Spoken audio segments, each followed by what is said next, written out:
Good morning uli. At siguro bago tayo mag-start, magsimula muna tayo ng isang panalangin. Let's pray, Lord. Lord, maraming salamat sa umagang ito na binigyan niyo sa amin sa lugar na to na dinako niyo kami.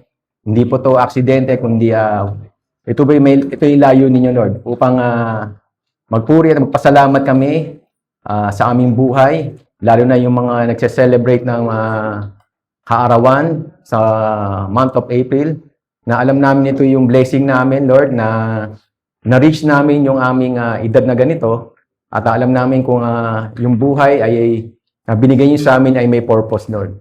Thank you, Lord, sa bawat isa na narito. Alam namin na how busy you are, at inunan niyo itong pagsisimba. Alam natin na ito yung Lord's Day. Pero hindi lang itong Sunday ang pinaka-Lord's Day, kundi sa buong linggo. Buong linggo na alam namin kasama-sama namin kayo, Lord. Thank you, Lord. At itago niyo ako sa inyong likuran, Lord, na tanging yun lang katotohanan ang lumabas sa aking mga bibig, Lord. Thank you, Lord. Ito po ang aming samot na langin sa pangalan ni Jesus. Amen and amen. So again, ito po yung ating pag-usapan sa 1 Peter 3 verses 8 to 22. So, to recall lang yung topic ni Kuya Lawrence about yung last na doon. Yung 1 to 7 to about husband and wife to eh. Yung unang part nito. Kaya meron nga yung may narinig ako isang pastor na sinasabi na meron daw Christian film doon sa Netflix about sa sa mga husband. Parang Christian film to. Hindi ko ma-recall kung ano yung title eh. Pero pa sa mga sa mga mag-asawa. And then sabi nga rin na meron din naman sa kabila, hindi ko lang kung HBO Max, para daw sa mga lalaki naman daw 'yon, exclusively. Pero hindi ko alam kung palabas pa daw 'yun eh. Ang title daw 'yun, How to Train a Dragon, para sa mga misis. Kaya bagay na bagay sa mga husband na lalaki, sa lalaki 'yon. How to Train a Dragon. Nagets ba? Nagets niyo? So, sige, basahin muna natin yung verse 8. So, 1 Peter 3, verse 8.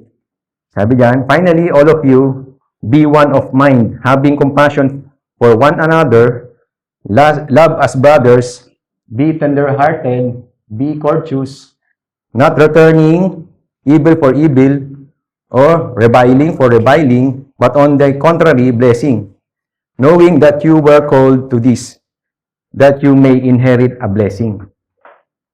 Kung napapansin niyo diyan, hinighlight ko yung one mind. Sabi diyan, be of one mind. Karamihan sa atin ay may willing naman tayo magkaroon ng isang isip lang, mind. As long as that yung one mind na yan, sa iyo yan. Basta iisa ang ating isip, pero yung one mind is to be the mind of Jesus, of Christ. So, sabi sa 1 Corinthians, yan, sa 2:16, who has known the mind of the Lord, so as to instruct him, but we have the mind of Christ. So, sino ang nakakaalam ng iniisip ng Diyos? O sino yung mag-a-advise sa Kanya? So, pero kung paano mag-isip ang ating Panginoon, na si Jesus, ganoon din dapat tayo. Yung one mind. Yung nagkakaisa. Ito yung our common mind o pag-iisip na bawat isa is to be Jesus' mind. Sa palagay nyo, yung isip nyo ba, ang iniisip nyo ay yung ating Panginoon? O iba yung nasa isip nyo? Sometimes, diba, pag nandito tayo, iba yung iniisip natin, di ba? Halimbawa, nakaririnig lang ni Kuya Hector, no? Parang ikaw lang pa yung nainipon ko, So, di ba? So, umaano sa isip natin yan. Pumapasok. Iba, parang gutom pa ako, Diba? Yung iniisip natin ay Iba-iba. Hindi pare-pareho. Diba? So, ito yung command na pinapaalala ni Peter na sa atin na kailangan natin malaman yung salita ng Diyos. We can be of one mind, the mind of Jesus, if we don't know the Word of God. Paano natin malalaman yung mind ni Jesus? Through the Word, syempre. Sa Bible. Paano natin malalaman ulit? Sa Word of God. It shows the mind of Jesus. Yun lang naman ang tanging paraan eh. Wala nang iba. Diba? Kung ikaw ay madalas kaya nga sinabi ko nung last time na message ko, kung ano yung mas pinapakain mo sa sarili mo, ayun yung mas dominant. Diba? Mas dominant ba yung spiritual life mo, spirituality, or yung physicality? So dapat, sabi ni Peter, it remind us na dapat magbabad tayo sa salita ng Diyos para malaman natin yung isip ng ating Panginoon. It speaks of, o ipinapahiwatig nito, ang tunay na pagkakaisa ng mga lingkod ng Diyos.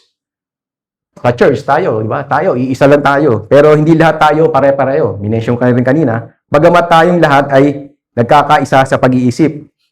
We can expect to be like us. God has built pare-pareho pagkakaisa at pagkakaiba sa kanyang mga tao. Siguro, maaari natin sabihin na parang isang choir. Diba? Ang choir, di ba, ay composed of marami yan, di ba? So, sabihin natin yung mga Christians ay katulad ng isang magaling na choir. Bawat isa kumakanta ng kanyang sariling boses, di ba? May alto, di ba? Mayroong mga iba-ibang parts na kinakanta. Pero bawat isa sa kanila ay kinakanta yung same music at nagkakaisa sila sa bawat himig. So yun yung pinipicture dito natin na dapat tayo ay magkakaisa sa ating isip, no? So yun yung pinapahiwatig sa atin yung be one of mind. Dapat yung ating mind is the mind of Jesus. So having compassion, sabi diyan, tender-hearted and courteous. Si Peter, dinidescribe niya yung kind of love na dapat makita sa mga tao ng Diyos.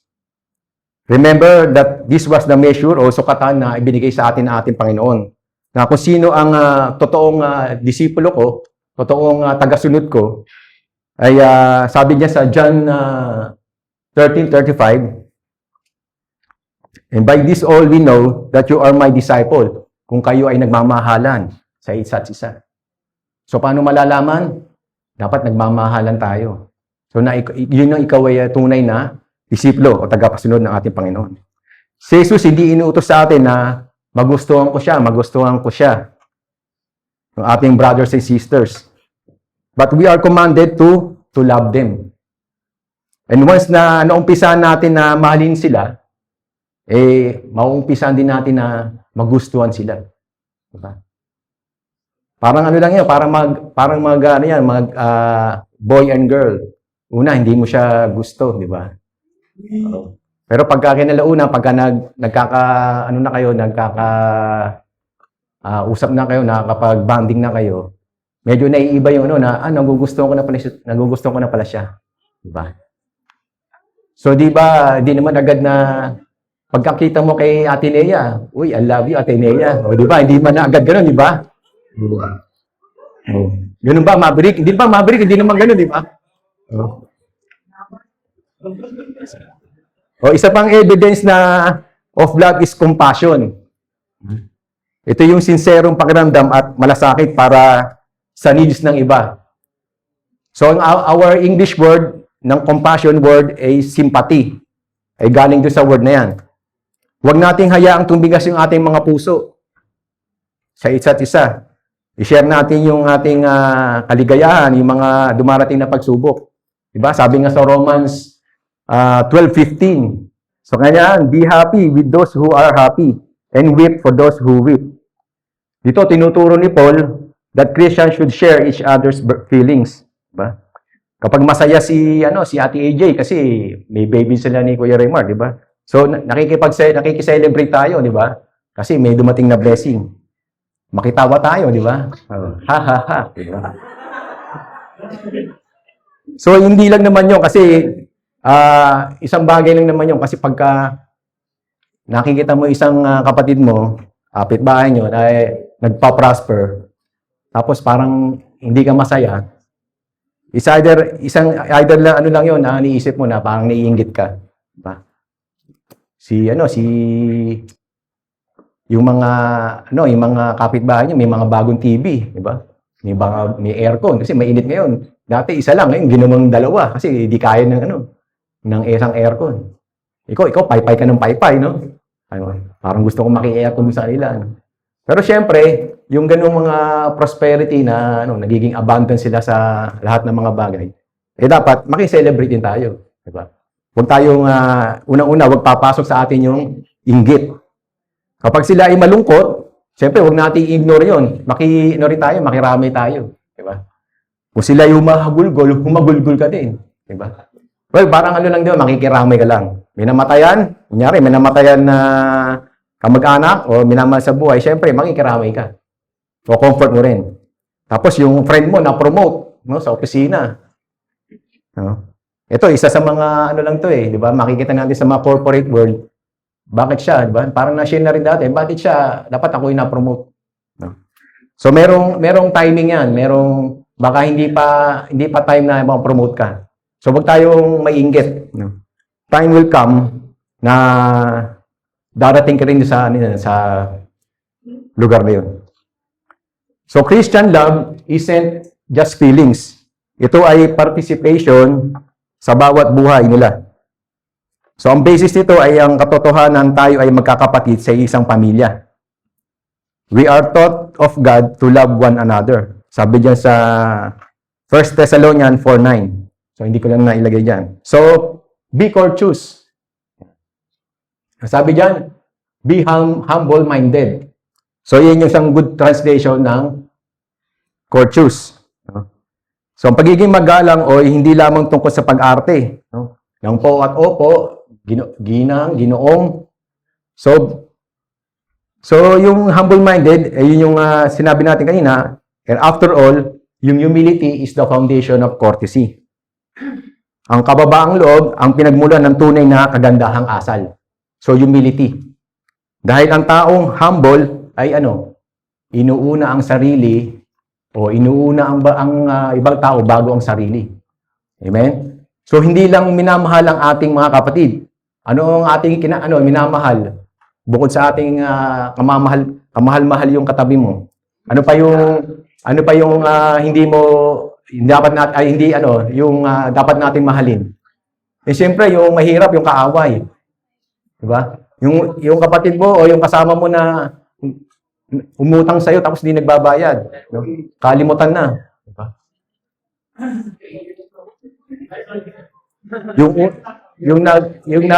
Nagpi-plead sa iyo na, sister, pautang naman ng 5,000, bayaran mo sa katapusan. Pero dumaan na yung katapusan, yung pa na katapusan ng mundo yung ibig sabihin niya. So anyways, ang recipient ng mga letter nito ay siguro nakaka-experience ng persecution. Dahil ginagawa nila yung kalooban ng Diyos, dahil kaya nila naranasan. Pero si Peter, winawarningan tayo na malapit ng opisyal na pag-uusig. Kaya mas mabuting mag-prepare sila. Ang church ngayon, mas mabuting maghanda dahil difficult times are ahead. No? Meron tayong meron tayong naantay o marang ini-expect. No? Hindi laging puro Pasko. Diba? Kumbaga sa sugal, sino yung nagsusugal dati dito? Diba? Diba sa sugal, pagkauna, parang pinapatama ka lagi, no? Unang taya mo, nanalo ko, babalik ulit bukas. Once na tumaya ka uli at di ka na nanalo, diba? Sabihin sa'yo ng tamo, pare, hindi araw-araw Pasko, diba? Mayroong araw hindi natalunan ka. So parang ganun, laging sa ating buhay, mayroong ini-expect, no? Hindi laging maginhawa, hindi laging smooth sailing. So, again, next, not returning evil for evil or reviling, but on the contrary, blessing. So, bilang Kristiyano, bilang anak ng Diyos, we can live on one of three levels. Ayan. So, we can return evil for good, which is yung satanic level. Good for good, evil for evil, and yung human level. And then, we can return good for evil. So, saan level kayo dito? Number 4? Meron ba? Wala pala. So, yan. So, isa sa atin, o isa sa mga yan, kung evaluate mo yung sarili mo kung nasaan ka dyan. So, karaniwan kasi, pagka ginawa ka ng mabuti, siyempre, ibabalik mo? Hindi mabuti, di ba? Pagka masama, kinat ka sa karsada, no?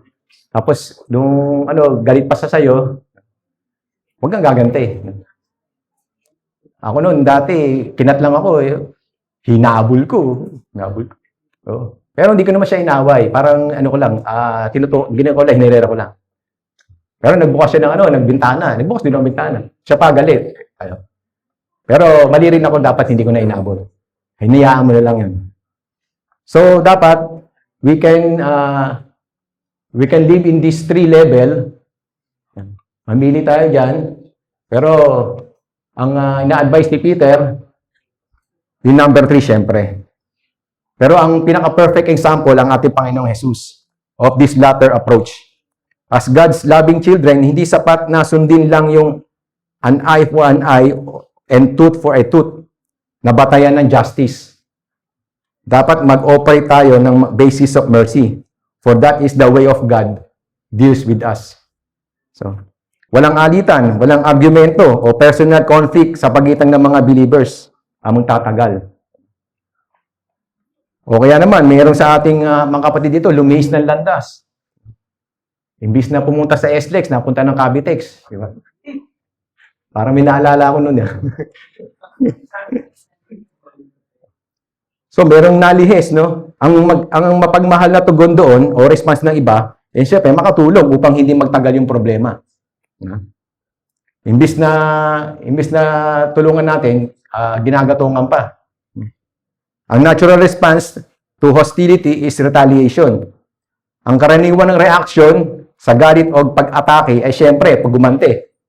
Ang sabi nga ng Romans 12:19, sabi diyan, do not take revenge. Responding with kindness instead of revenge. Diba?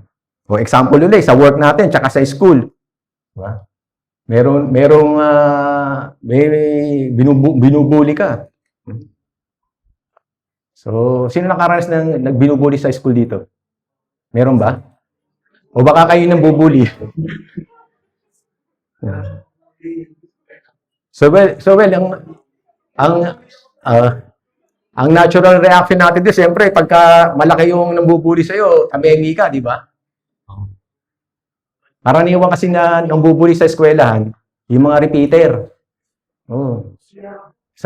Nag-ano ko sa PCC, may repeater doon. Halos magsinlaki kami, pero ang laki ng katawan. Tsaka alatang repeater kasi, halos parang may edad na mga 2 taon yata yung tanda sa amin. So, yung iba, talagang, hindi lumalaban. Ako, di naman niya ako, parang, ano niya akong ganun. Di siya umano sa akin. Kasi halos magkasinlaki. Ang talagang, niya, yung maliliit talaga. Kawawa. Isa nga, may soft drinks, naagawan. Hindi pumapalag. Kaya sabi ko, susunod, bibili ka marami para meron ka pa rin. So yun, isang bagay na magiging natin doon, reaction. Makipagtalo ba? O manira? O gumante? Diba? So dapat ang response ng isang Kristiyano? Piliin natin na maging kalmado. Magsalita ng may kabaitan at tulungan sila sa bandang huli. Talaga? Totoo? Totoo? So, well, di ba, sa atin noon, parang imposible, di ba? Pero tinuturo ng Biblia, dapat maging kalmado lang tayo. Wag tayong kumbaga, ilalagay din natin sa lugar. Pwede naman nating kausapin yung, kasi may mga ganun parang i-reverse psychology mo yung bumubuli sa'yo. Diba? Sabi, susunod, pagka kukuha ka ng pagkain ko, dami-damihan mo para bukas di ka na kukuha. Pero may mga ganun tao na talagang siga-siga. Pero siguro dala ng ng parang yung personality ng isang tao yun, na ganoon ang gawin niya. So parang it's like pouring a water on fire instead of gasoline. Kung merong apoy, imbis na tubig ang ibuhos, gasolina, di syempre lalaki yun, kakalat. So you stop the conflict instead of spreading it. Huwag na nating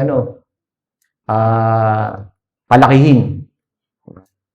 Si Jesus pinapaalala sa atin na walang credit if we love o kung mamahalin natin ang mga nagmamahal sa atin, pabalik. So nasabi ko na kanina, yung kamahal-mahal, tapos binamahal mo rin ng pabalik. So hindi yung test of love. Ang test of love is to demonstrate compassion o pagpapakita ng malasakit sa ating mga kaaway. Yung kaaway na naman. Yung kapitbahay nyo na pinapatay yung aso sa harapan nyo, no? Tapos di naman dinadampot. Pero ako, dinadampot ko po. So, hinahayaan ko sa tabi, tapos babalikan ko. Pero yung mga ibang kapitbahay, hindi nila, ini-ignore nila. Pinapakawalan yung aso, tapos pinapapasok, tapos hindi na binabalikan yung pupo. No? Kaya, nakakaabala. Bisan, naapakan mo pa eh. No?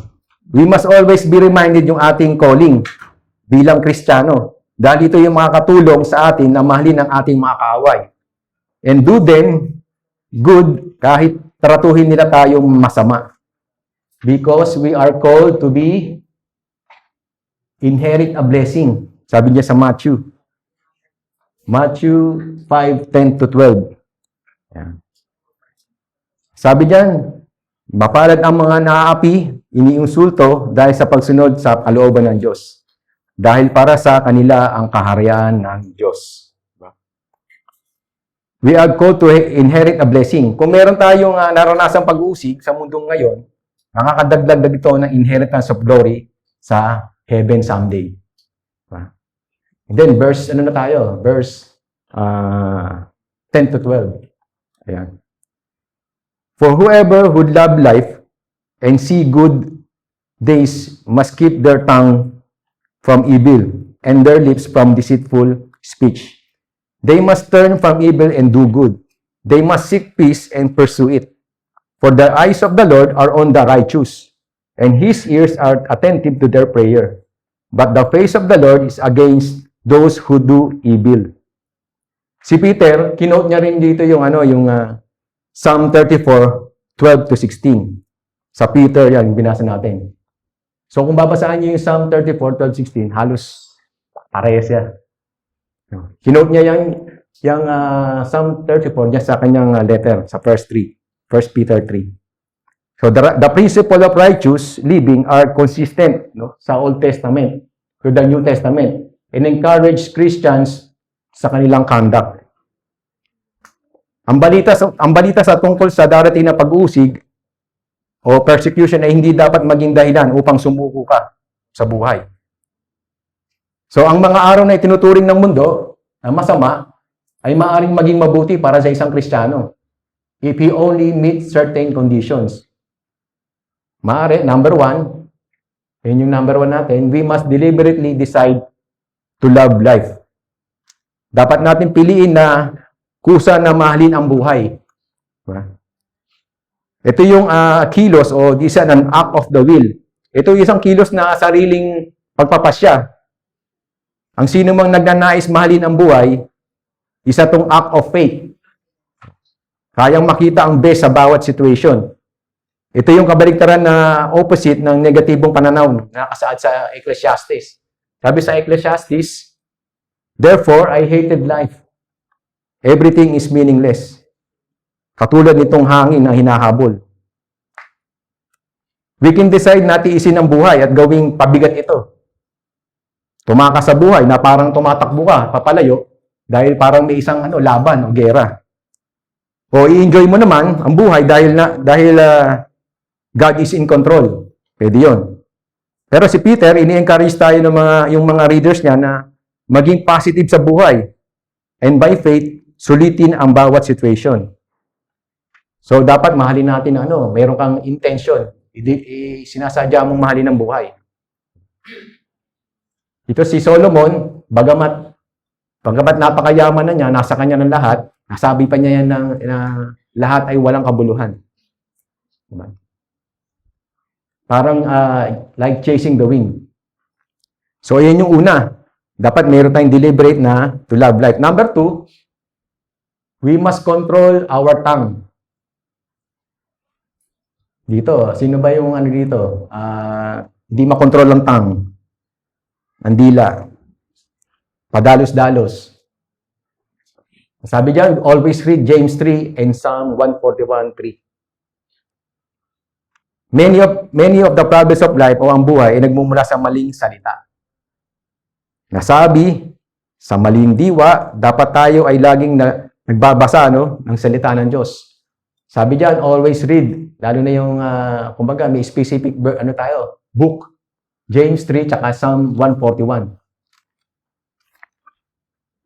So, alam natin yung tongue o ang dila ay napakaliit.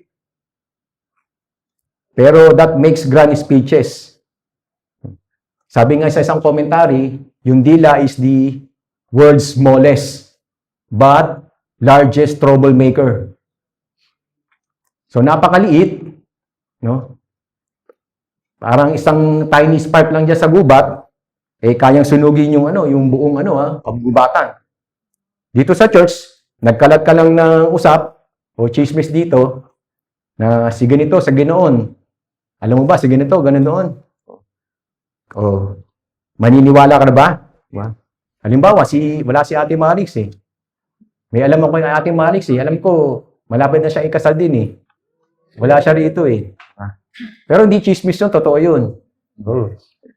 Ba? Si Ate Lindsay, kakasal na rin ba? Kailan ba?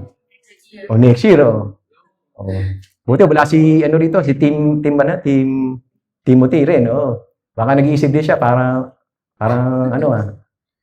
nagdadalawang isip, di ba? Hindi, may ipon niya si Tim, alam ko. So, anyway, sabi niya sa Psalm 141:3, set a guard over my mouth, Lord. Keep watch over the door of my lips.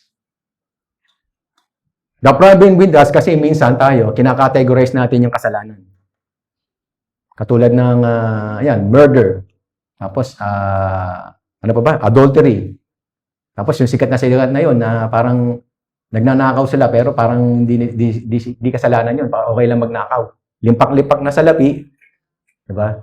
Hindi nakukulong yung na matataas na opisyal. Ang nakukulong yung mabababa. Tapos, yung mga kasalanan na, illegal drugs, Tapos, may mga human trafficking pa. Tapos, kidnap for ransom.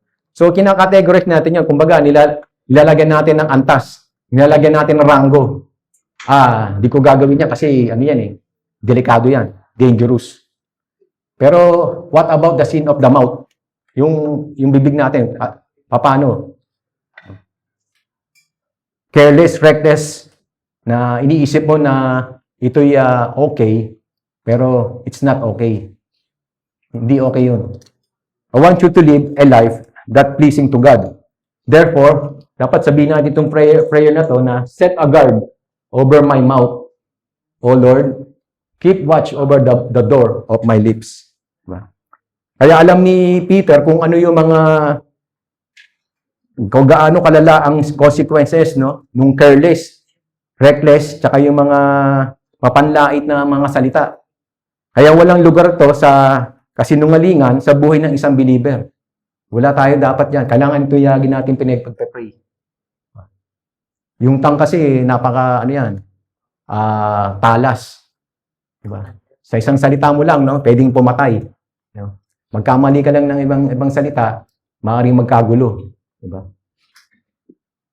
So, number 3 na tayo, we must do good and hate evil. Ito, kailangan natin parehong maging positive tsaka negative. English word, o the old English word, eschew. Parang wala dyan, hindi ko nailagay. Nakaligtaan ko. Ay hindi lang basta iwasan. Mas malalim itong kahulugan, meron. It means avoid something, to avoid something. Dahil labis mo itong kinamumuhian, ayaw mong sa lahat ng paraan. Kaya hindi sapat yung for us na iwasan lang yung kasalanan because sin is wrong. No? Kasi nararapat itong iwasan dahil galit ka rito at ayaw mo yung kasalanan. So dapat, you must do good over evil.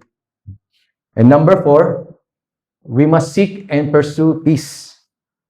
According to Matthew 5:9, blessed are the peacemakers, for they will be called children of God. Kung lalabas nga tayo dyan at hahanap tayo ng away, mag-aala Robin Padilla ka doon sa labas, makakahanap ka nga. Kung maghahanap ka nga ng peace sa labas, makakahanap ka rin as well.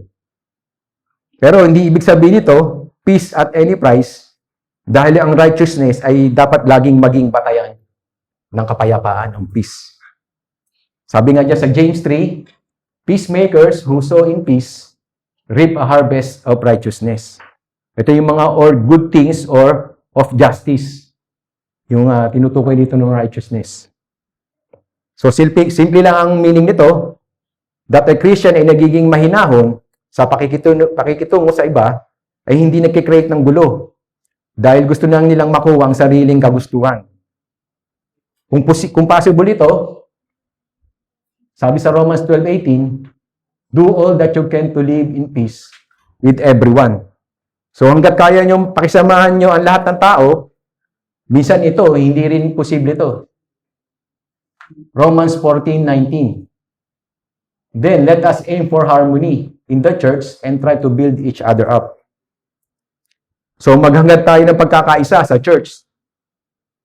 Kung saan tayo rin ay ina-advise na magsikap upang makamit ang kapayapaan.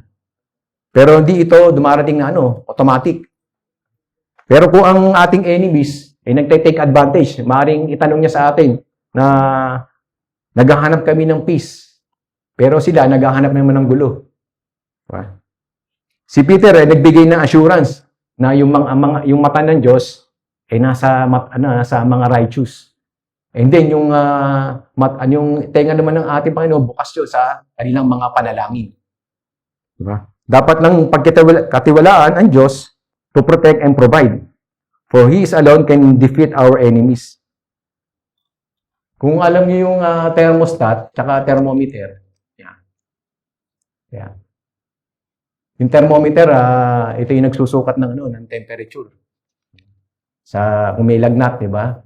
Makikita mo. Pero it doesn't change, no? May-measure lang niya yung temperature. Pero yung thermostat, ito yung yun yung nagko-control. Yari, aircon. Yan eh. Meron tayong selection doon. Kung gusto mong mas cooler ng konti, tataasan mo. So, nire-regulate niya yung temperature by on and off, tsaka ina-adjust. Diba?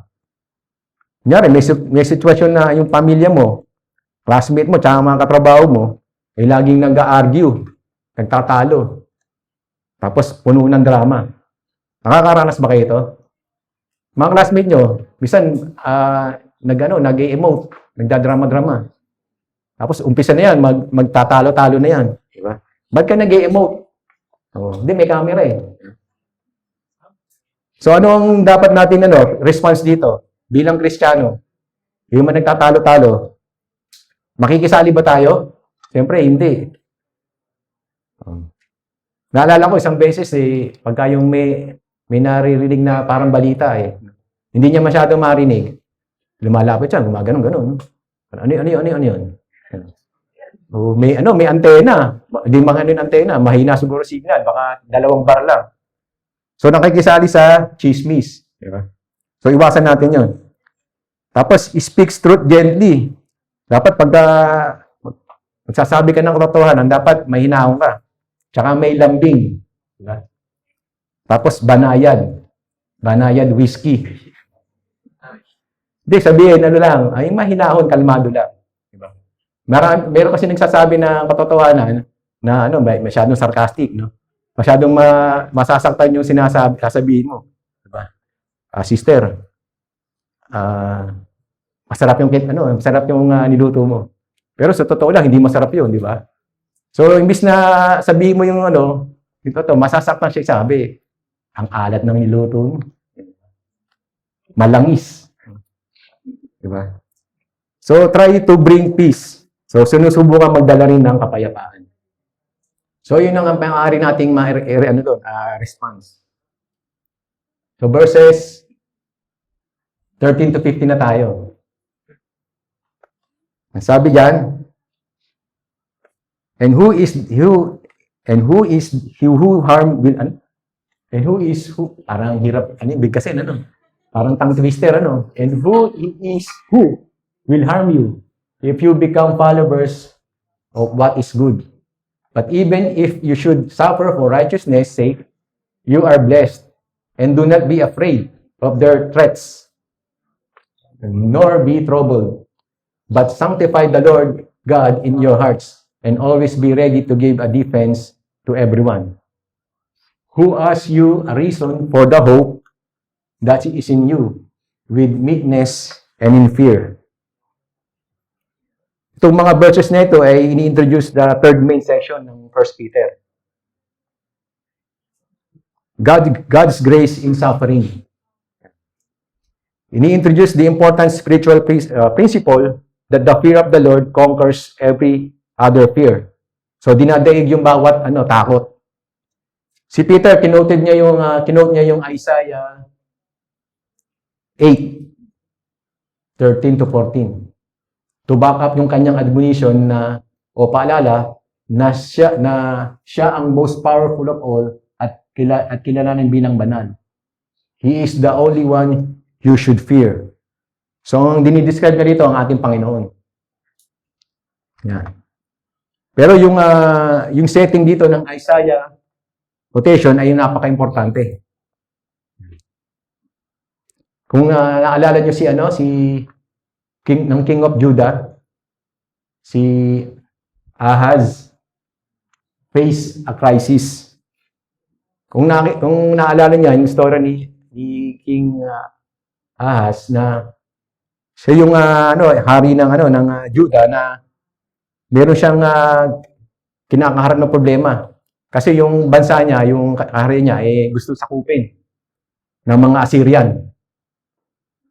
Tapos, yung king ng Israel tsaka ng Syria, gustong makipag-alyasa kay Ahaz. Pero tumanggi naman siya. Ayaw niya. Pero, kinalaunan, behind the scenes, si Ahaz nakipag-alyasa doon sa kumampi doon sa Assyria na. Kumampi na siya. Kaya si Prophet Isaiah, binalaan siya, imaring na siya na huwag dapat makikipag-alyasa sa mga godly country, yung bansa. At urge him to trust God for deliverance. So si King Ahaz, imbis na pagkatiwalaan niya ang Panginoon, kumakampi siya sa ibang mga katabing niya, bansa niya. Para siyempre, pagka magkakakampi na sila, lalakas kayo ang puwersa niyo. Diba? Katulad din ni King Solomon. Diba? Si King Solomon, may takot din siya Kamot marami siyang kayamanan, pinaka-wealthiest man to live on earth. Nakipag asawa ng mga katabing bansa. Para siyempre hindi siya kakalabanin nung mga yung mga manuga yung binan niya, di ba? Kasi yung asawa niya, anak ng hari sa kabila So magkakampi na sila, di ba? So hindi ka ma-overthrown, di ba? So yung ganun din kay Ahaz, nakipag-alyasa sa mga ungodly. Ganun din kay Solomon, imbis na kay Lord nakatuon, yung mga idol ng bawat basa sa kanila, doon siya nadala. Kaya, binabi nga ni Peter na huwag dapat magpag-alyansa.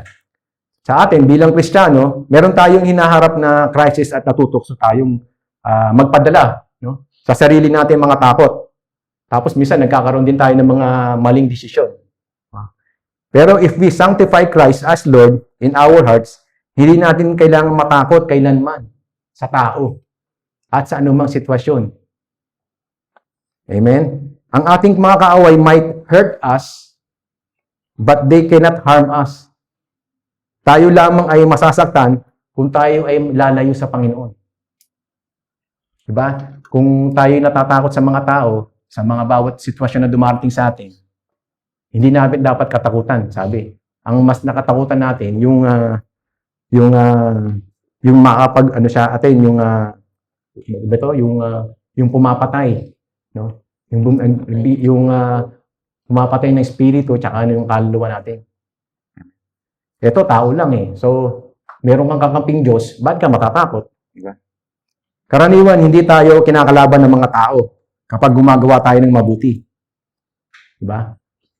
Pag gumagawa tayo ng mabuti, may kumakalaban ba sa'yo? Karaniwan, hindi. Pero kapag gumagawa ka ng masama, maaaring merong kumontra sa'yo. Diba? Ngunit, kung sakali man, mas mainam na magdusa tayo o mag-suffer dahil sa katuwiran. Para hindi makompromise yung ating patotoo. So ano ibig sabihin ng sanctify Christ as Lord in our hearts? Ang sanctify ay nagmula sa Greek word na hagiasmos, na ibig sabihin itakda bilang banal. And then sabi niya sa Christ as Lord, ito naman yung pagtawag kay Jesus na Panginoon, ay ibig sabihin, pinagpagkilala sa kanilang bilang pinakamataas na authority sa ating buhay. Ito rin yung pagkilala sa kanyang kapangyarihan, tsaka wisdom, and trust na mag-lead sa lahat ng aspeto ng ating mga buhay.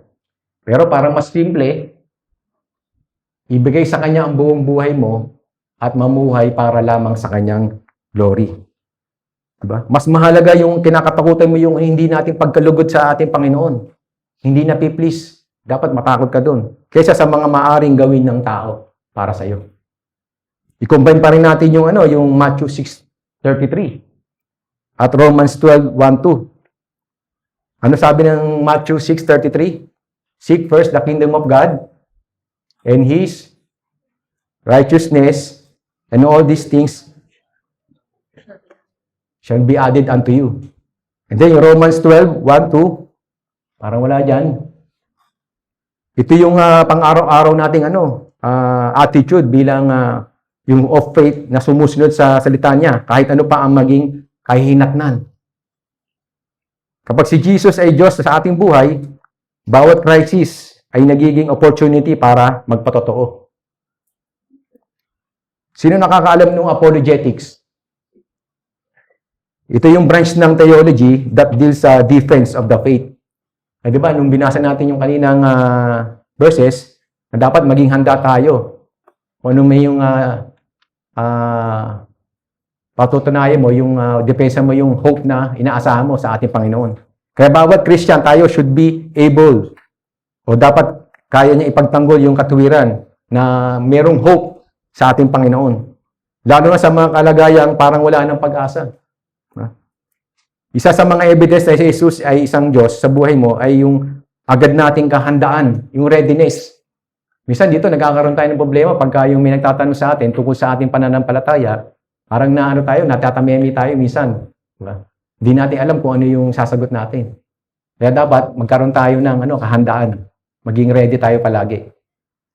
And then, ang pinaka-mainam din doon, you should pray first.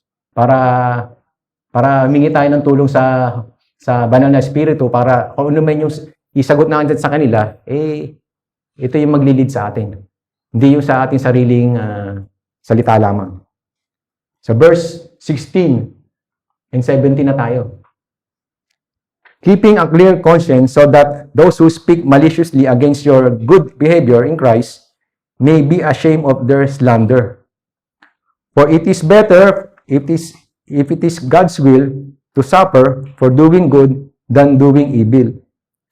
Ito is all about maintaining a good conscience. The conscience o ang budhi ay ang panloob na hukom na sumasaksi sa atin, either nag-a-approve o nag-a-accuse sa mga kilos natin. O sino dito yung mga baka wala rito yung meron ba kayong konsensya? Nasaan kami na may konsensya? Ilan lang may konsensya? Sabi wala kayong konsensya? Dapat lahat tayo may konsensya, no? Diba? Kaya nga, yan nga, kaya yan nga yung conscience natin, maaaring compare sa isang window that lets in the lights of God's truth. Pansinin niyo yung mga gusali, itong apartment. Di ba, may mga bintana. So, anong purpose ng bintana? Para pumasok ang liwanag. Pero sa ngayon, hindi pwede kasi mainit. Kaya tinatakpan natin para lumamig. So, yun ang purpose. Bukod doon, pag binuksan mo, syempre, para pumasok yung hangin. Di ba? So, yun yung kinukumpres sa isang bintana. Yung ating conscience. Conscience ay maaring kung patuloy tayong sumusuway, yung bintana o yung window ay parumi ng parumi. Hanggang yung liwanag o yung light hindi makakapasok. So mauuwi yan sa defiled conscience, yung maruming budhi o isip. So Titus 1:15. So a seared conscience, andyan na rin yan. Ito yung isang bunting nasanay na kasalanan na hindi na nakakaramdam kung ano yung tama at mali. O sino rin man dito yung may seared conscience? Kanina, walang konsensya. Baka mayroon kayong seared conscience. 1 Timothy 4:2. Sabi dyan, these people are hypocrites and liars, and their conscience are dead. Manhid. Sino manhid dito? Walang pakiramdam. Baka ano na yan, baka may something na. So yun yung dinidescribe dito. Posible ring malason ng konsensya ng husto, kaya nagiging tama sa paningin nito ang mali. At ina-accuse pa rin yung tao kapag gumagawa siya ng mabuti. Ito naman yung tinatawag ng Bible na an evil conscience. Yan. Kanina, maruming budhi, ngayon masamang budhi. Hebrews 10:22. Yung natin dyan. Diba? Yung mga kriminal, di ba, feeling nila, nakukonsensya sila pag sinusumbong nila yung mga kasama nila. Diba? Pero kapag sumasaya sila kapag nagtatagumpay naman yung mga krimen nila. Diba? Kasi magkakasama kayo, mga kriminal kayo. Pero pagka nag-double cross ka, diba? Dinoble cross mo sila, pinagkaluluwa mo sila, diba? Magiging masaya ka, diba? Tayo ng mga believers, tayo nag-aaral ng salita ng Diyos. Mas naiintindihan natin yung kalooban niya. And His conscience ay nagiging sensitive sa tama at mali. Kapag tayo nag-aaral ng salita ng Diyos, nagbabasa, sumusunod tayo sa Panginoon, nagiging sensitive tayo sa tama at mali. Hindi yung gumagawa ka ng masama, tapos hindi ka naman ng binabagabag ng budhi mo, baka isa sa kana rito. Diba? Pero sabi ng Biblia, yung conscience ay nagiging sensitive pagka tayo nag-aaral ng salita ng Diyos sa tama at mali. Sabi nga niya, a good conscience ay sinisisi tayo kapag tayo nagkakamali. At sumasang-ayon tayo kapag tama ang ating ginagawa. O baka meron dito, pagka mali ang ginagawa, na sumasaya pa siya. Sumasang-ayon pa siya pagka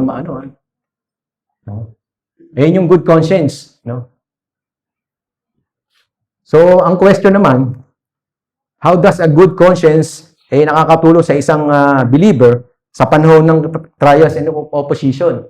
Paano nakakatulong? Isang bagay lang. So, isang bagay lang kung paano tayo makakatulong. Isang ating malinis na budhi sa isang Kristiyano. So, isang bagay, napapalakas nito ang loob mo dahil sa alam niya, tama siya sa harap ng Diyos at sa iba. Kaya hindi siya natatakot. So, lumalakas yung loob natin.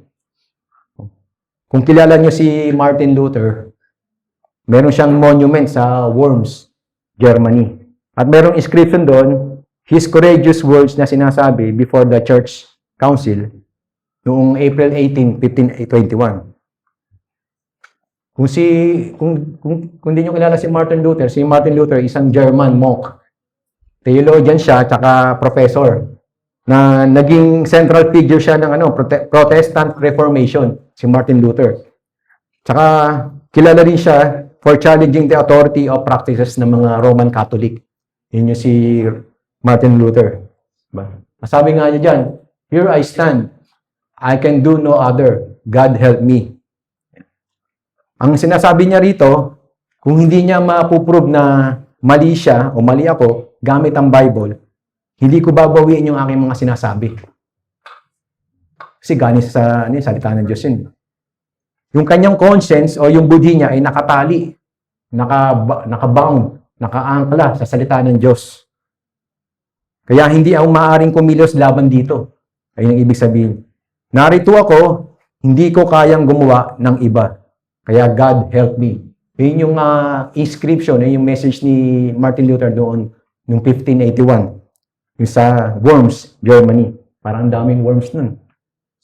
Meron lugar talaga sa Germany na Worms. Siya yung isang tao na nanindigan kung ano yung pinaniniwalaan niya about God's truth. Kahit ito'y mapanganib. No?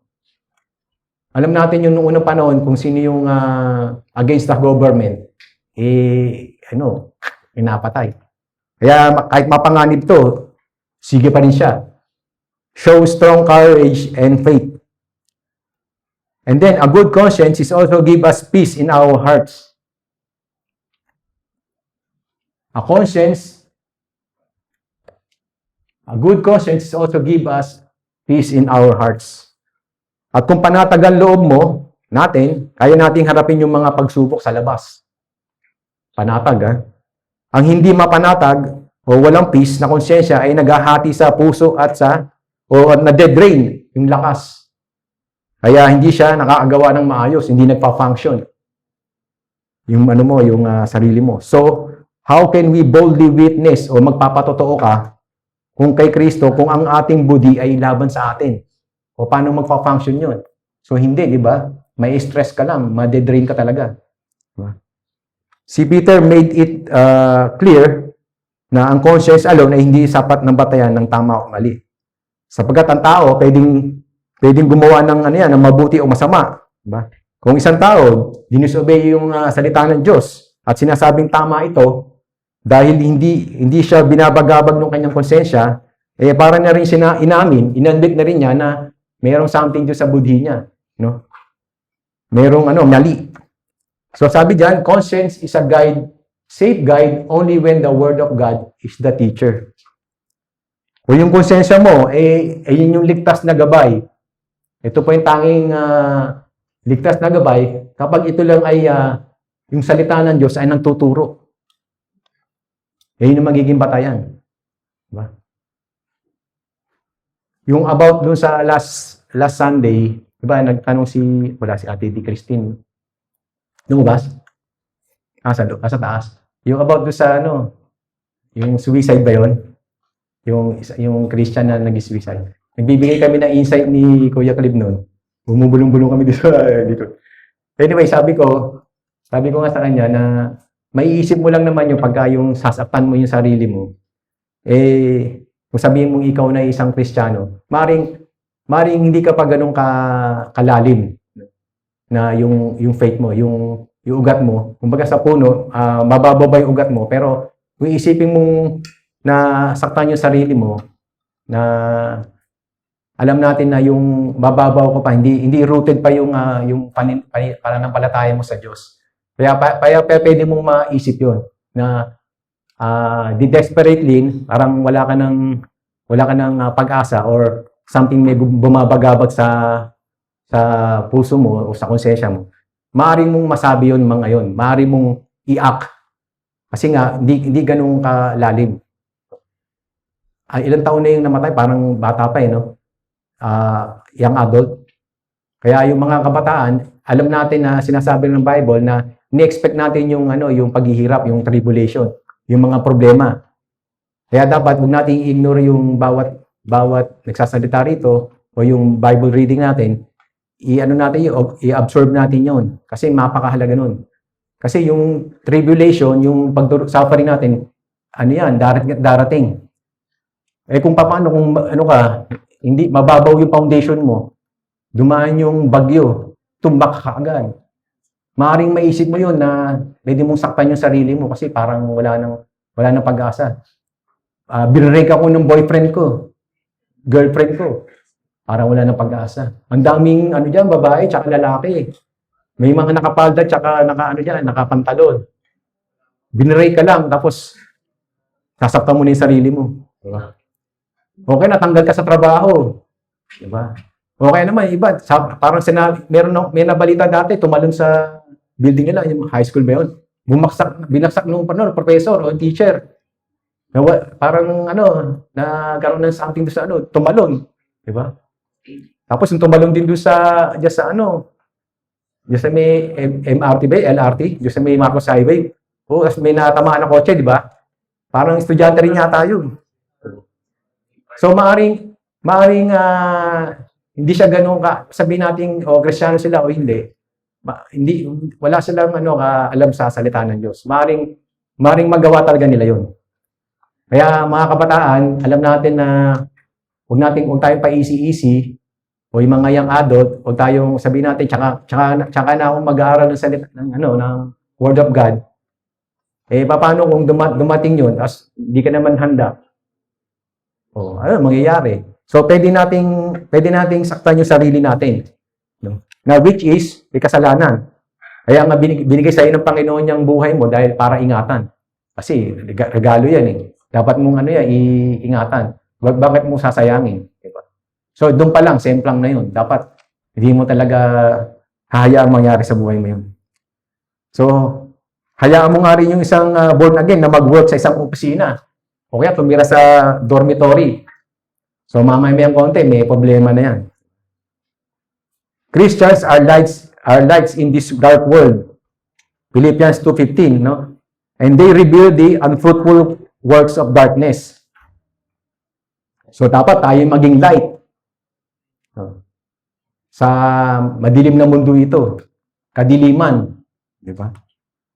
Kaya yung isang example na isang mga Kristiyano, sabi diyan, Christians who suit Christ, then undress afterwards.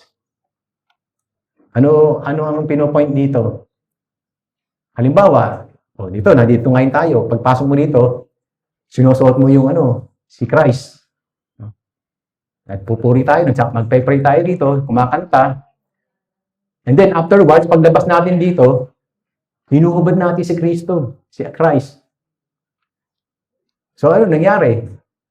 Well, syempre, di makakahabilo ko ngayon sa mga just sa labas, no? Na, Christian ka pala? Christian Gallardo? So, Christian ka pala? Bakit ang lakas mo mag-uwi ng stapler? Kasama pang paperclip, no, sa trabaho. Christian ka pala? Bakit ang lakas mo palang manigarilyo? Ang lakas mo palang mag-tongue eats, no? Yung tongue eats? Sugal. Ba't ang lakas mong uminom? No? Lashing na ako. So, tapos, pagka nag-away sa'yo, magtsatsak-tsakan kayo. Diba? Pagka nalasing. Una, close kayo. Tapos, pagka nalasing, suntukan na.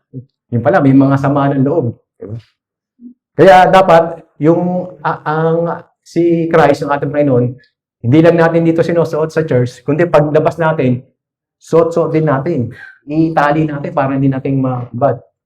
Kasi ganun minsan nangyayari na minsan hindi tayo na pagkakama ng Kristiyano. Kasi nga, hinuhubad mo nga yung pagka-Christian mo eh. Diba?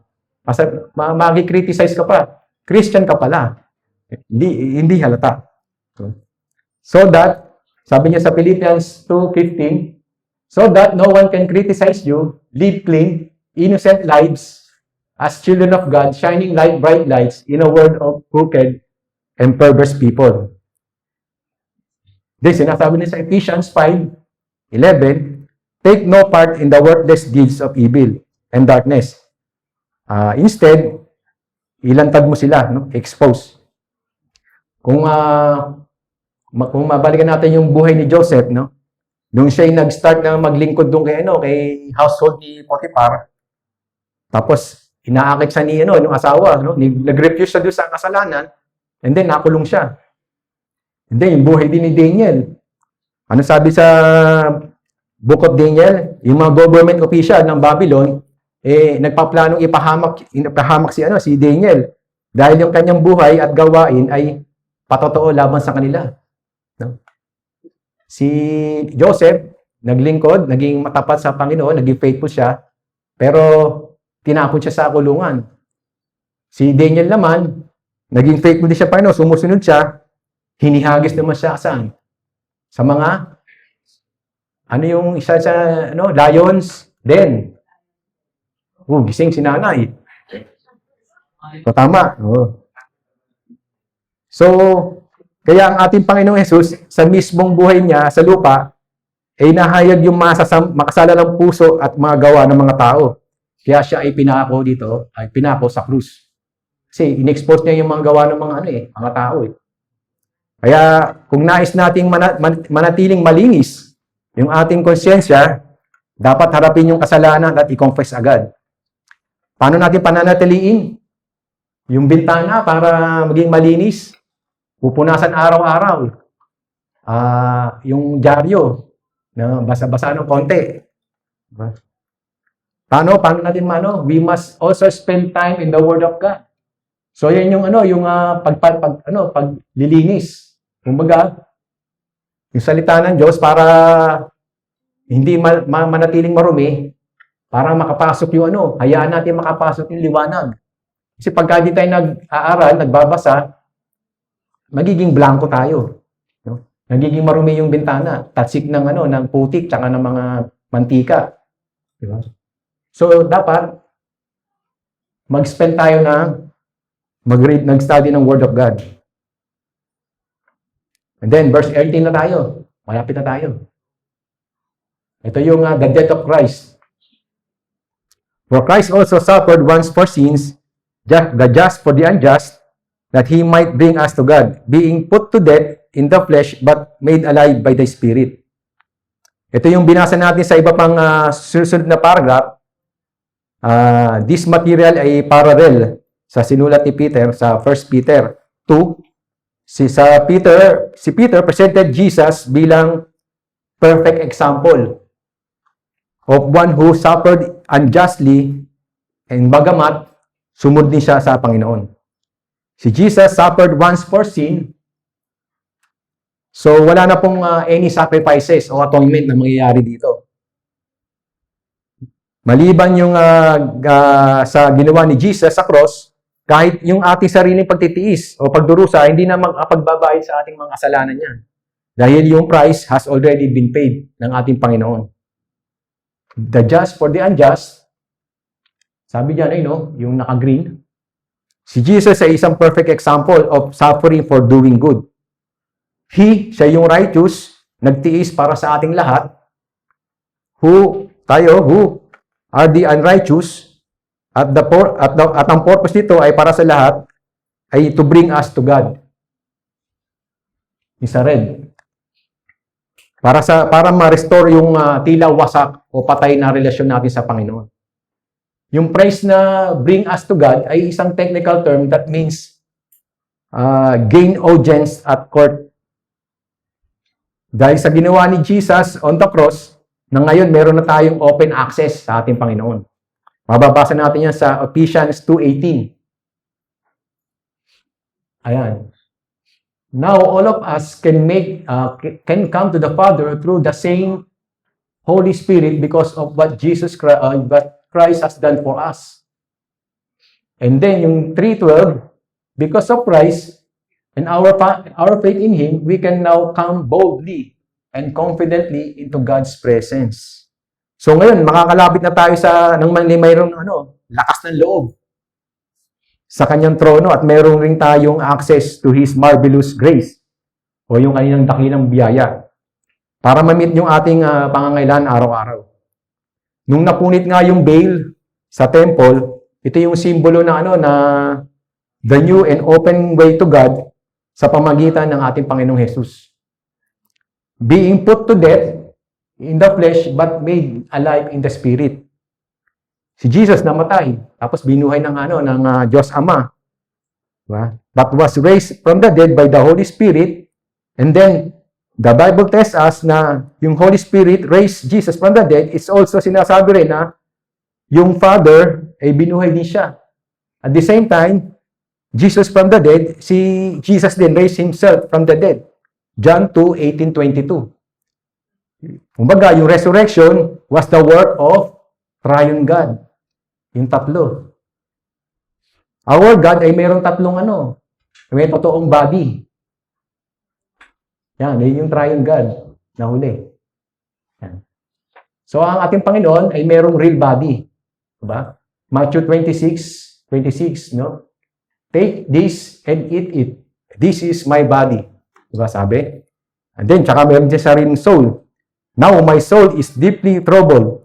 Should I pray, Father, save me from this hour? And then, meron din siyang spirit sa Luke 23:46. Then Jesus shouted, Father, I entrust my spirit into your hands.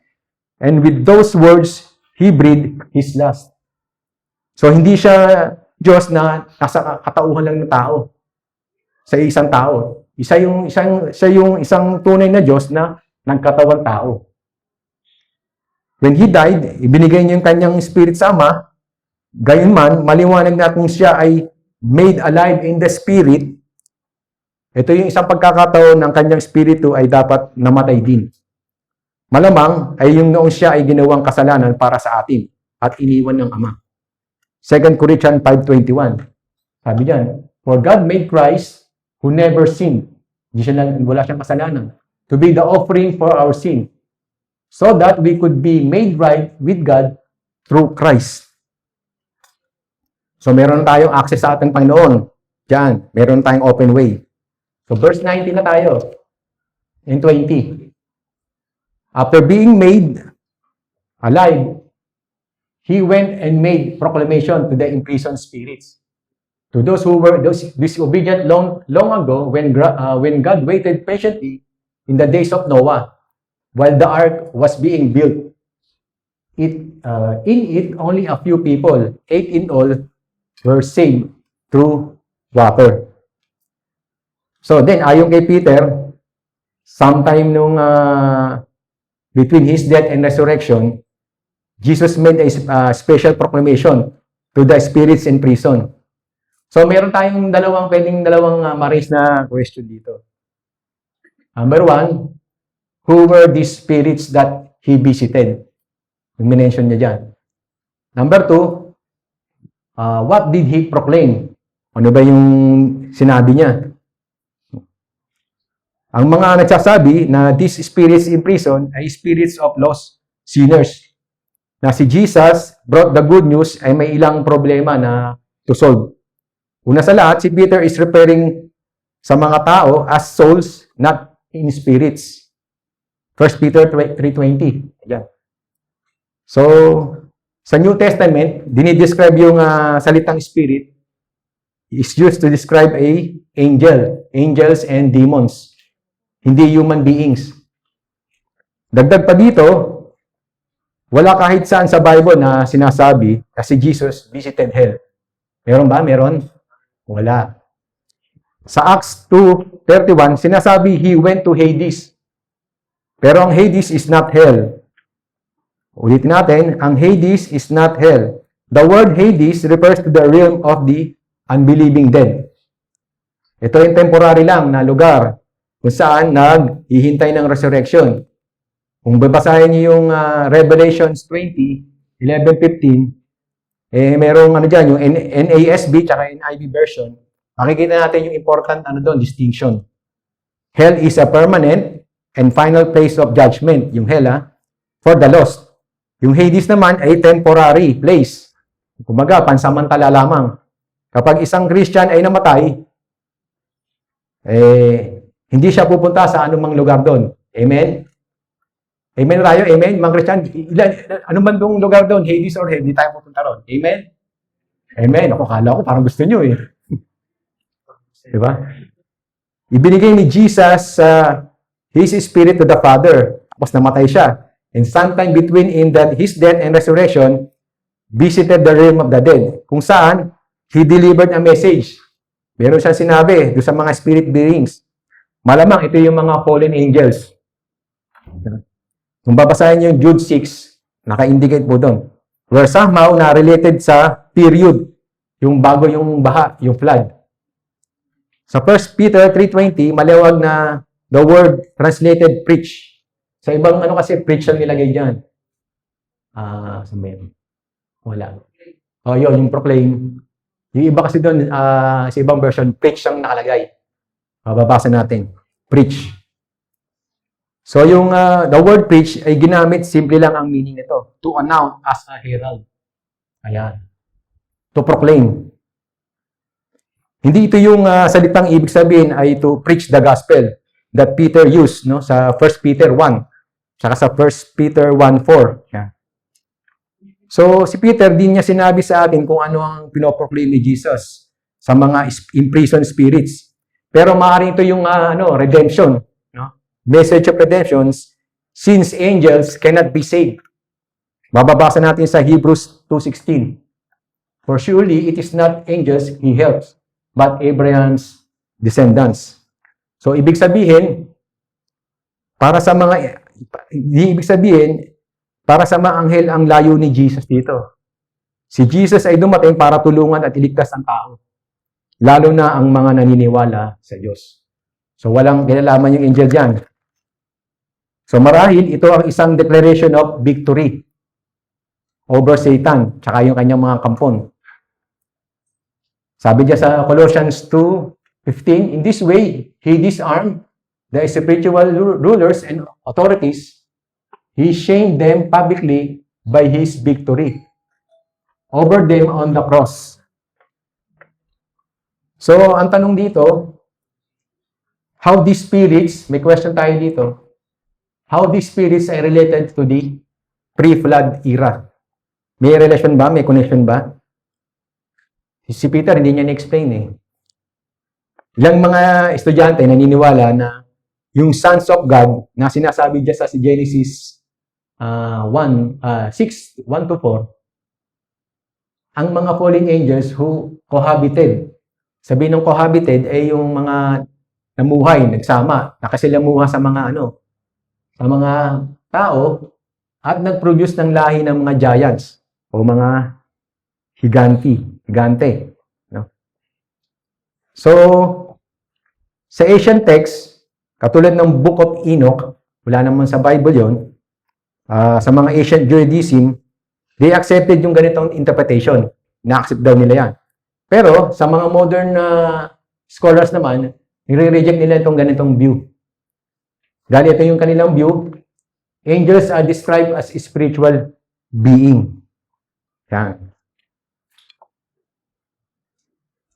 So, usually, hindi man nakikita natin yung mga angel na na merong physical bodies. Hindi natin karaniwan nakikita yun. Pero, kay Abraham, ilan yung nagpakita sa kanya? Ng katawang tao, nagpakitang tao sa angel. Parang tatlo yata, O, three angels na visited sa kanya. Kay Lot, ganun din. Nag-rescue sa kanila ng, nag-appear ng human. And then, kay Jacob, ganun din. Yung sa tent ba yun? Yung nag-wrestle sila? O, yun. So, yun lang karaniwan na nakikita natin. And then, sabi diyan, Jesus says angels do not marry. So, hindi naman literally na sinabi sa Matthew 22 na do not marry angels. Sinasabi lang ng ating Panginoon na that in heaven, life is different and complete. Marriage is not necessary kung nandun na sa langit. So, hindi na yun. Parang pagka namatay kasi ang Christian, ay parang katulad lang ng angel, kumbaga. Hindi mismong angel. Bible focuses on more human moral corruption bago ang baha. So, they prefer interpretation ganito, sons of God, it refers to line of set. So, ibang interpretation naman, sa line of set naman daw yan. Kasi yung sa line of set naman, ito yung mga godly humans. Tapos yung binidescribe na daughters of men, yun naman yung line of Cain. So, the good angels na hindi o did not fall are called sons of God. Pero hindi ito yung mga fallen angels, ha? Sa Job 1-6 yun. O, take note, si Satan is distinguished from the sons of God. Naiiba siya. Hindi siya kabilang sa mga anak ng Diyos. Kumbaga, merong explicit separation si Satan doon. Yung the world before the flood ay lubang masama. Kumbaga, extremely wicked na. At walang duda na itong mga spirits na to ay may malaking kinalaman. Yung sa flood na yan. So, last na tayo. 21 to 22. Minimension dyan yung it's all about the resurrection ng ating Panginoon. And this water symbolizes baptism and now saves you also, not the removal of the dirt from the body, but the pledge of the clear conscience toward God. It saves you by the resurrection of Jesus Christ. Verse 22, who has gone into heaven and is at the God's right hand with angels, authorities and powers in submission in Him. So ang Diyos Ama, binuhay siya, si Jesus, from the dead. But also Son who had authority to raise Himself, it was a miracle. So naniniwala ba kayo na miracle yon? Bilang Christian? Taas ang kamay, naniniwala miracle. It's a miracle. Kasi, siyempre, oo yan. Ito ay definitely considered a miracle. Diba? Nakita nga to bilang central. Diba? Ang greatest miracle of the faith. Hindi lang itong supernatural na nangyari. Ito yung foundation of Christian belief. It also confirms yung identity ng ating Panginoon. Yung victory over sin, tsaka yung kanyang kamatayan. So, huwag natin malitin yung minimize yung resurrection. Ito ay nagsasabing siya ay Diyos, yung work of salvation ay natupad at tinanggap ng Ama. And that death has been conquered. So dito sa mga last verses natin, maaring tawagin din natin itong the ministry of Noah. Yan. Diba? Kilala niyo naman si Noah. Meron kami kapitbahay doon sa kanyang pangalan nun, Noah eh. Pero wala na siya doon, na. So yung figure ni Noah ay merong mataas na pagpapalaga. Kumbaga, merong high regards sa mga Jewish people sa panahon ni Peter. Kaya, nalilink din siya sa akin na Daniel tsaka kay Job. Maraming references sa baha, lalo na sa Psalms. Binanggit din ni Jesus, si Noah, diba? Sa mga prophetic sermon niya, sa Matthew tsaka sa Luke. So, this is also the salvation of Noah as a picture of baptism. So, nakita ni Peter sa flood, may picture of Christians, experience of baptism. Kahit anong uri ng baptism na ina-accept mo, sigurado doon sa mga early churches, pinapractice niya yung immersion, yung paglubog. Ito yung picture ng ating Panginoon. Yan. Yung death, number 1, Noah must go into the ark ay maging patay sa sanlibutan. So, pumasok sila sa ark. So, siyempre, nakakulong lang sila doon. Ilan ba sila? Parang 8 na lang sila natira. And then, ito yung picture ng yung burial. The ark must be submerged with many waters.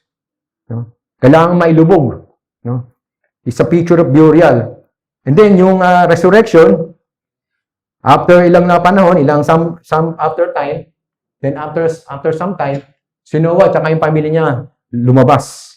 Kailangan lumabas sa isang ganap na bagong mundo ng buhay na may muling pagkabuhay. So, lumabas sila sa ark. Siyempre, nakakulong sila ito. Ilang days sila nandoon. So, yung pagkalabas sila, parang pagkabuhay.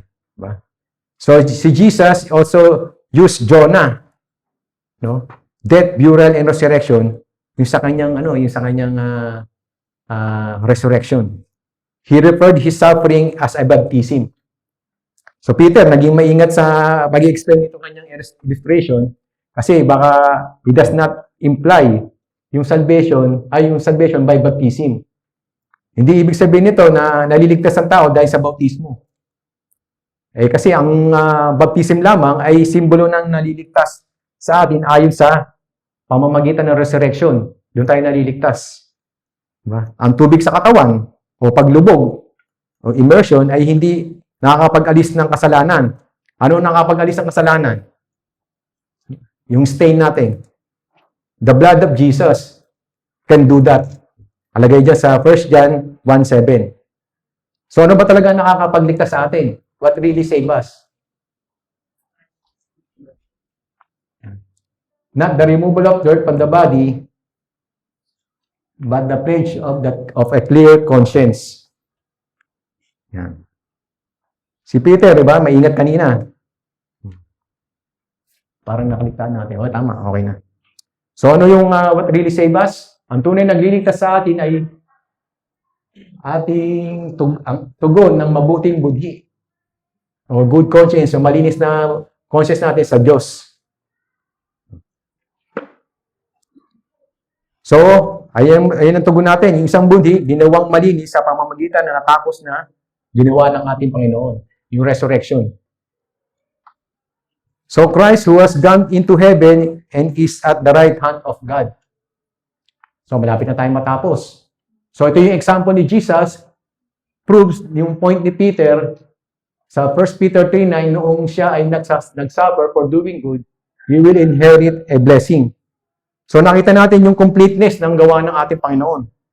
Nasa kanan na siya ng Ama, at siya ay pagsapapasakop ng lahat ng Espiritong nilikha sa Kanya. Yun yung powers and authorities. Angels. So, iyan ang mga angels na binanggit ng ating Panginoon na subjected to Him. Kahit si Jesus ay nagsuffer from doing good, siya ay nagkaroon ng ganap na tagumpay. No? So, simpleng summary lang natin. Simple summary lang. So, diyan tayo mag-e-end. Haba na sinabi ko, sa ito lang pala yung summary, no? Kahit tayo ay nagsasuffer sa paggawa ng mabuti, dapat mamuhay tayo ng tama at matuwid. At magtiwala sa Panginoon. Dahil si Kristo ay nagsuffer din, and His suffering led to victory and salvation. So, yun yung parang pinaka-main message ng 1 Peter 8-22 na sinulat ni Peter. So, okay, let's pray. Tayo tumayo po lahat. Father God, thank you Lord po sa umagang ito, sa narinig naming mensahe na alam namin na napakahirap na magkaroon ng righteous living kung wala po kayo sa buhay namin. Alam namin na lalakad kami kasama kayo sa lahat ng hamon ng aming buhay. Sa hirap man o sa ginhawa, Lord, ay kami nakadepende sa inyo, Lord, nakadepende sa inyo, Lord, sa buong buhay namin. Kaya itong napag-aralan namin, mag-absorb, tumimo sa aming mga puso, magkaroon kami ng malinis na conscience, na maging sensitive kami sa mga tama at mali, na alam namin na ang iyong salita niyo, Lord, ang tanging magtuturo sa amin, yung safe guide na ang salita mo lamang ang tanging makakapag-aayos sa aming buhay, Lord. Tanging makapagligtas na alam namin na malapit na kayong dumating sa inyong pagbabalik, ay kami ay nakahanda, Lord. Thank you, Lord, sa umagang ito. At alam namin na dinako nyo kami upang hindi aksidente, Lord, kundi kami pinapunta nyo rin dito o yung aming pangyapak na kayo lamang aming makita sa aming buhay, Lord. Thank you, Lord, at itaas po na natin ang ating mga kamay. May the good Lord bless you and keep you. Let His face shine upon you and give you peace. Ito po ang aming samod dalangin at lahat po ay magpasalamat, ipagpasalamat, magpuri sa Diyos. Ito po ang aming samod dalangin sa pangalan ni Jesus. Amen and amen.